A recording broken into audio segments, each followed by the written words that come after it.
और चलिए बात पड़ोसी मुल्क पाकिस्तान की। पाकिस्तान की आवाम को मुनीर, शहबाज, मरियम और जरदारी की गैंग ने ऐसा बट्टा लगा दिया है कि अब वो हाय तौबा मचाने लगे हैं। पाकिस्तानी पब्लिक पर ऐसा पेट्रोल बम फेंका गया है कि आवाम को खाने के साथ साथ आने जाने के भी लाले पड़ गए। पब्लिक पूछ रही है कि 20 शिप भरकर जो तेल ईरान से आ रहा था वो आखिरकार कहां गया। तेल के जले पर नमक छिड़कने के लिए मरियम नवाज गोबर टैक्स लेकर आ गए। वक्त और हालात के मारे पाकिस्तानी मुनीर गैंग को भर भर कर लानत भेज रहे हैं। इस रिपोर्ट को आप ध्यान से देखिए।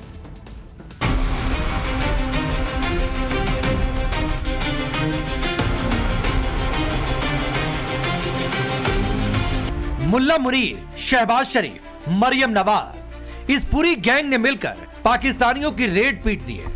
अपनी ही जनता पर पेट्रोल बम गिरा दिया है।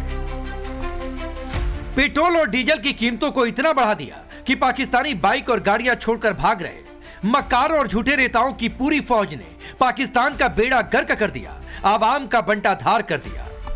पाकिस्तान में डीजल की कीमत 54.9% बढ़कर 520 रुपए पाकिस्तानी पैसे प्रति लीटर हो गई है और पेट्रोल की कीमत 42.7% बढ़कर 458 रुपए 40 पैसे प्रति लीटर हो गई है। नए रेट के हिसाब से पाकिस्तान में पेट्रोल पर 137 रुपए 23 पैसे प्रति लीटर और डीजल पर 184 रुपए 49 पैसे प्रति लीटर बढ़ाए गए। पाकिस्तान सिविल वॉर की कगार पर है। आवाम पेट्रोल पंप के बाहर लाइनों में खड़ी होकर मुनीर जैसे जर्नैलों और शहबाज जैसे नेताओं को लानत भेज रही। पंप पर लड़ाई झगड़े और तोड़फोड़ हो रहे। विपक्ष के नेता जनता से सड़कों पर निकलने की और आवाज बुलंद करने की मांग कर रहे। एक तरफ पाकिस्तानी पब्लिक की हालत इतनी पस्त है तो दूसरी तरफ मुनीर ने अपने शागिर्दों को काम पर लगा दिया है। आवाम की पेट की आग को दरकिनार कर पाकिस्तानी नेता और क्रिकेटर बेशर्मी से फील्ड मार्शल और शहबाज शरीफ की पॉलिसी को सपोर्ट कर रहे हैं। पाकिस्तान दावा कर रहा था कि 20 तेल जहाज पाकिस्तानी झंडे तले ईरान से तेल लेकर आ रहे हैं, लेकिन अब खबर है कि पाकिस्तान ने ये तेल चंद डॉलरों की खैरात के लिए ट्रंप के हवाले कर दिया है। पेट्रोल के दाम बढ़ाकर और ट्रंप से भीख लेकर पाकिस्तान अब यूएई से लिया हुआ लोन चुकाने की फिराक में है।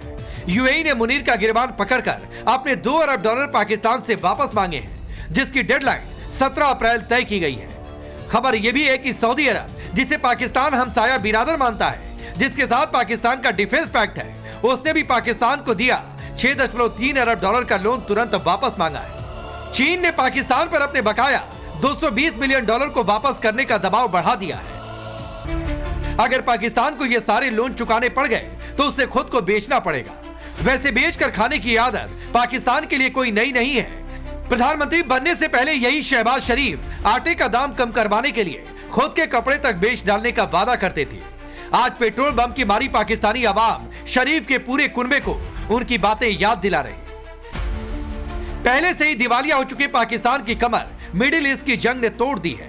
पेट्रोल, डीजल, गैस, राशन सब कुछ खत्म हो चुका है। कर्ज भी अब कोई नहीं दे रहा और खरीदने की हैसियत भी नहीं बची और जो कुछ बचा है उसे छोड़कर पाकिस्तानी जनता अब आने जाने के लिए पैराशूट लेने की बात कर रही।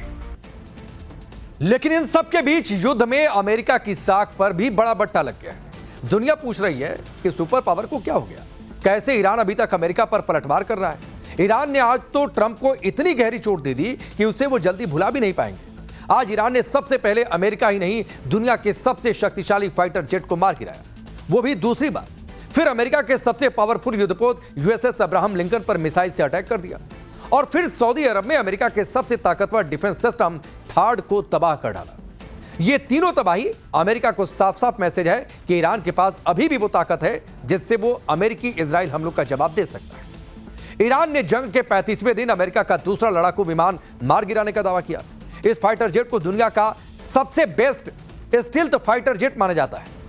इसकी कीमत है लगभग 10 करोड़ डॉलर यानी लगभग 850 करोड़ रुपए। ऐसे में अगर ईरान के दावे में सच्चाई है तो यह अमेरिका के लिए किसी बड़े झटके से कम नहीं, क्योंकि यह दूसरी बार होगा जब ईरान ऐसा दावा कर रहा है कि उसने अमेरिका के विमान को मार गिराया। IRGC का दावा है कि सेंट्रल ईरान में जब F-35 लड़ाकू विमान उड़ान भर रहा था तभी उसे निशाना बनाया और मार गिराया। ईरान यह भी दावा कर रहा है कि विमान पूरी तरह नष्ट हो चुका है और उसमें मौजूद पायलट के बचने की उम्मीद ना के बराबर है। लेकिन जो सबसे बड़ा दावा ईरान का है वो ये कि उसने नए एयर डिफेंस सिस्टम से टारगेट को हिट किया और F-35 को मार गिराया। ईरान का कहना है कि उसने अपने स्वदेशी एयर डिफेंस सिस्टम से अजेय माने जाने वाले F-35 को तबाह कर दिया। तो ईरान पलटवार कर रहा है और पलटवार के बीच और जंग के बीच ईरान ने बड़ा दावा किया है। अमेरिकी पायलट की तलाश में लगे हेलीकॉप्टर पर भी अटैक है। ईरान ने रेस्क्यू हेलीकॉप्टर को निशाना बनाया है। एक फाइटर पायलट और उसको खोजने के लिए अमेरिका का रेस्क्यू ऑपरेशन, और ईरान दावा कर रहा है कि उसने इस रेस्क्यू ऑपरेशन में लगे हेलीकॉप्टर को हिट कर दिया। ईरान ने मिसाइल से हेलीकॉप्टर पर हमला किया है। हरक्यूलिस C-130 और हेलीकॉप्टर की मदद से रेस्क्यू ऑपरेशन चल रहा है, तलाशी चल रही है, लेकिन ईरान का दावा है कि उसने इस तलाशी अभियान में लगे विमानों को ही हिट कर दिया है। तो ईरान फुल फायर मोड में है और जो बार बार वो कह रहा है कि युद्ध उसकी शर्तों पर समाप्त होगा, उस पर वो काम भी कर रहा है। इस समय एक और बड़ी खबर है। दूसरी तरफ ईरान ने अमेरिकी पायलट को पकड़ने या फिर उनकी खबर बताने वालों के लिए इनाम का ऐलान किया है। अमेरिकी पायलट को जिंदा पकड़ने वालों को बड़ा इनाम देने का ऐलान किया गया है। ईरान के लोकल चैनल में यह खबर प्रसारित की गई है। लोकल लोगों से किसी भी अमेरिकी रेस्क्यू जहाज को शूट करने को भी कहा गया है।